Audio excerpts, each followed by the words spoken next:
ওমরে ফারুক মসজিদে নববীর ইমাম, জোহরের নামাজের ইমামতি করলেন, বের হয়ে আসলেন। দেখেন মসজিদের বারান্দায় ইয়ামান থেকে আসা কিছু লোক গোল হয়ে বসে বসে জিকির করে। উনি চলে গেলেন, আসরের সময় আবার ইমামতিতে আসলেন, আসরের সালাত পড়িয়ে চলে যাচ্ছেন, আবার দেখে গোল হয়ে জিকির করে ওই দল। এবার ওমরে ফারুক বললেন, আসসালামু আলাইকুম, তোমরা কারা? কয় নাহনু আল মুতাওয়াক্কিলুনা আলাল্লাহ, আমরা আল্লাহর উপর তাওয়াক্কুল করছি। তো তাওয়াক্কুল করে যে বসে আছো তোমাদের ফ্যামিলি নাই?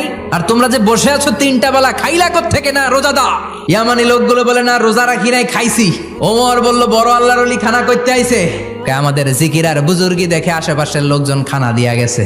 ওমরে ফারুক বলে তাইলে তো তোমরা মিথ্যাবাদী, তোমরা আল্লাহর উপর তাওয়াক্কুল করনি, তোমরা হচ্ছে একে অপরের উপর নির্ভরশীল। তোমরা জিকির করার তাকায় থাকো, বাটি আসে কোন দিক দিয়া? আল্লাহর উপর তাওয়াক্কুল এটা নয়। এখনই মসজিদ থেকে বের হয়ে যাও।